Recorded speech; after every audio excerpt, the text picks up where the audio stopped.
மத்திய அரசால கொண்டு வரப்பட்ட விஸ்வகர்மா யோஜனா திட்டத்தை தமிழ்நாடு அரசு ரொம்பவே தீர்க்கமாக எதிர்த்தாங்க. இது குலக்கல்வியை ஆதரிப்பதாக இருப்பதனால தமிழ்நாட்டில் இதை செயல்படுத்த மாட்டோம் அப்படின்னு முதலமைச்சர் மு.க.ஸ்டாலின் சொல்லியிருந்தாரு.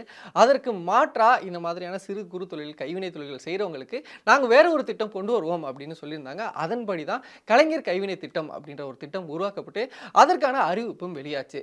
இந்த அறிவிப்பு வெளியான உடனே பல்வேறு இடங்கள்ல இருந்தும் இதுவும் விஸ்வகர்மா திட்டம் மாதிரியே தான் இருக்கு, இதுவும் குலக்கல்வியை ஆதரிக்கிற வகையில் இருக்கு அப்படின்னு திமுக மேல பல்வேறு விமர்சனங்கள் வர தொடங்குச்சு.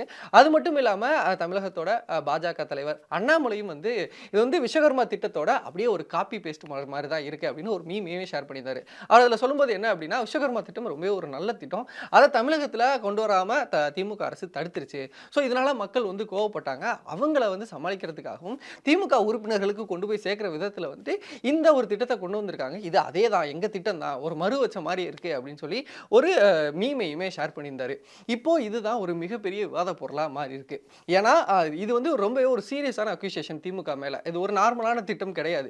விஸ்வகர்மா திட்டமும் இதுவும் ஒண்ணு அப்படின்னு ஒரு குற்றச்சாட்டு வைக்கிறோம் அப்படின்னா, கிட்டத்தட்ட அப்போ குலக்கல்வியை திமுக ஆதரிக்குதா, அதே மாதிரியான ஒரு திட்டத்தை கொண்டு வர்றாங்களா, வேற ஒரு வகையில கொண்டு வர்றாங்களா அப்படின்னு ஒரு பெரிய குற்றச்சாட்டு அவங்க மேல வருது.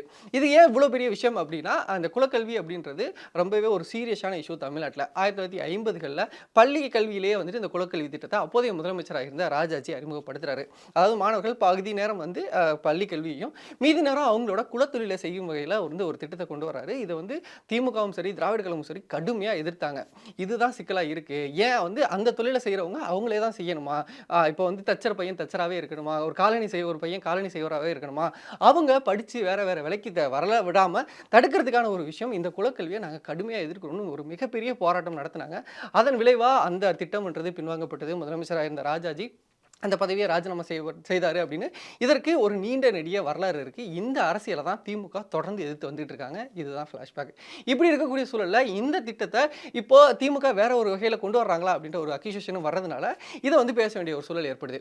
விஸ்வகர்மா திட்டம் போன வருஷம் மத்திய பாஜக அரசால் அறிமுகப்படுத்தப்படுது. அதுக்கு முன்னாடியே பட்ஜெட்டில் இதை பற்றி சொல்லிட்டாங்க. ஆனால் போன வருஷம் இதை பிரதமர் மோடி அறிவிக்கிறாரு. அவங்க சொல்லும்போது என்ன அப்படின்னா, இதோட நோக்கம் என்னவா சொல்றாங்கன்னா, இந்தியாவில் பல்வேறு பாரம்பரியமான தொழில்கள் இருக்கு.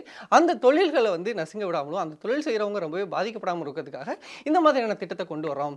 போர்க்கொள்ளர், தச்சர், காலனி செய்பவங்க, மொழி திருத்துவங்க, இந்த மாதிரியான இருக்க ஒரு 18 தொழில் செய்கிறவங்களுக்கு இதில் பயன்பெறலாம் அப்படின்னு ஒரு அறிவிப்பை கொடுத்து இதுக்காக ஒரு 13,000 கோடி நிதியுமே ஒதுக்கியிருந்தாங்க.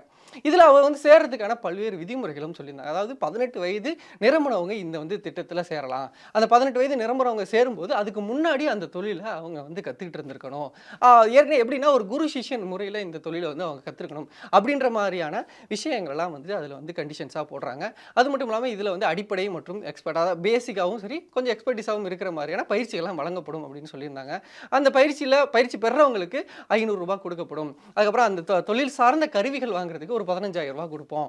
அதுக்கப்புறம் அதை தொழிலாக நீங்கள் பண்ணணும், எக்ஸ்பேண்ட் பண்ணணும் அப்படின்னு நினச்சிங்கன்னா அவங்களுக்கு 1 லட்ச ரூபாய் வரைக்கும் வட்டியில்லா கடன் கொடுப்போம். அதுக்கப்புறம் 5% குறைந்த வட்டியோட 2 லட்சம் கொடுப்போம் அப்படின்னு பல்வேறு விஷயங்கள் சொல்லியிருந்தாங்க. இதை தான் தமிழ்நாடு அரசு கடுமையாக எதிர்த்தது. 18 வயசுக்கு முன்னாடி ஒருத்தர் தொழில் தெரிஞ்சிருக்கணும் அப்படின்னா அவர் அவங்க வீட்டில் செய்யக்கூடிய தொழிலை தான் கண்டிப்பாக தெரிஞ்சு வச்சிருப்பாரு. ஸோ அந்த தொழிலை ஊக்குவிக்கிற வகையில் தான் இருக்குது. ஒரு 18 வயசுக்கு முன்னாடியே அவரை உயர்கல்விக்கு போகிறத விதத்தை தடுத்து இந்த மாதிரியான தொழில் செய்கிறதுக்கு ஊக்குவிக்கிற இது இருக்குது. இதுதான் நாங்கள் தொடர்ச்சியாக எதிர்த்துக்கிட்டு இருக்கோம். இதை நாங்கள் கண்டிப்பாக ஒத்துக்க மாட்டோம் அப்படின்னு தமிழ்நாடு சார்பில் சொல்கிறாங்க. அது மட்டும் இல்லாமல் இந்த திட்டத்தில் பல்வேறு மாற்றங்கள் வேணும் அப்படின்னு தமிழகம் சார்பில் ஒரு அறிக்கையும் கொடுக்குறாங்க, ஒரு ரெக்கமெண்டேஷன்ஸுமே கொடுக்குறாங்க. ஆனால் மத்திய அரசு அந்த ரெக்கமெண்டேஷன்ஸ் எதையுமே ஏற்றுக்காமல் அவங்க சொன்ன அதே திட்டத்தை அமுல்படுத்துறாங்க. அதனால தமிழக சார்பில் என்ன சொல்லப்பட்டது அப்படின்னா, இந்த விஸ்வகர்மா யோஜனா திட்டத்தை தமிழ்நாட்டில் நாங்கள் அமுல்படுத்த மாட்டோம். ஆனால் இந்த மாதிரியான சிறு குறு பல்வேறு தொழில்கள் செய்கிறவங்களுக்கு கண்டிப்பான விஷயத்தை பண்ணுவோம் அப்படின்னு நாங்கள் ஒரு வேற திட்டம் கொண்டு வருவோம் அப்படின்னு சொல்லியிருந்தாங்க. அதுதான் கலைஞர் கைவினை திட்டமாக அறிமுகப்படுத்தப்பட்டது. இப்போ இது வந்த உடனே திருப்பியும் 2 ஒன்று தான், இவங்களும் குலக்கல்வியை தான் ஆதரிக்கிறாங்க அப்படின்னு சொல்லிட்டு இருக்காங்க. ஆனால் இவங்க தரப்புல இருந்து சொல்றது என்ன அப்படின்னா, அல்லது அவங்க அங்கே கொடுத்துருக்கக்கூடிய விஷயத்தை பார்க்கும்போது தமிழ்நாடு அரசு உண்மை சரிபார்ப்பு குழு பார்த்து சொன்ன விஷயங்கள் பல்வேறு விஷயங்கள் என்னவா தான் இருக்குது அப்படின்னா அங்கே நீங்கள் கவனிக்கும்போது நல்லாவே தெரியும் 18 வயசுக்கு முன்னாடி அவங்க அந்த தொழிலை செஞ்சுருக்கணும்னு ஒரு விஷயம் சொல்கிறாங்க. அப்போது அவங்க ஃபேமிலியில் என்ன தொழில் செஞ்சுட்டு இருக்காங்களோ கிட்டத்தட்ட அதை தான் அது வந்து ஊக்குவிக்கிற வகையில் இருக்குது. அது மட்டும் இல்லாமல் உயர்கல்வியை தடுக்கிற விதத்தில் அங்கே இருக்குது 18 வயசுன்றது. ஆனால் இங்கே அப்படி கிடையாது. இங்கே எந்தவித சமூகமோ ஒரு ஜாதி சார்ந்தோ எந்தவித வேலைகளையுமே நாங்கள் எடுக்கலை. ஒரு 25 வேலைகளை எடுத்திருக்கோம். கைவினை தொழில்கள் சார்ந்த பல்வேறு வேலைகளை எடுத்திருக்கோம். அதை எந்த பிரிவினருமே வந்து அந்த விஷயத்தில் அப்ளை பண்ணிக்கலாம். அதுலேயும் ரொம்பவே கவனிக்கப்பட வேண்டிய விஷயம் என்ன அப்படின்னா இங்கே அப்ளை பண்ணுறதுக்கான வயசு அப்படின்றது 35. விச் மீன்ஸ் அதுலேயே தெரிஞ்சிடும் இங்கே யாரும் அந்த படிப்பை தடுத்து இந்த விஷயத்துக்குள்ளே கொண்டு வரணுன்ற நோக்கம் இங்கே கிடையாது. அதாவது படிக்கிறவங்க படிக்கலாம்.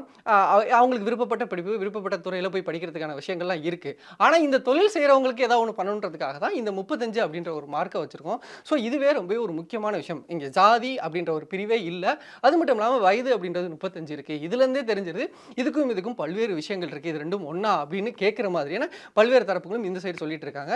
ஸோ இந்த விஸ்வகர்மா யோஜனா திட்டமும் கலைஞர் கைவினை திட்டமும் ஒன்று அப்படின்னு ஒரு சைடு வாதங்களும் இல்லை இது ரெண்டுக்கும் ரொம்பவே அடிப்படையான வித்தியாசங்கள் இருக்குது. குலக்கல்வியை திமுக ஒரு நாளும் ஆதரிக்காது அப்படின்னு இன்னொரு தரப்பும் விளக்கங்கள் கொடுத்துட்டு இருக்காங்க.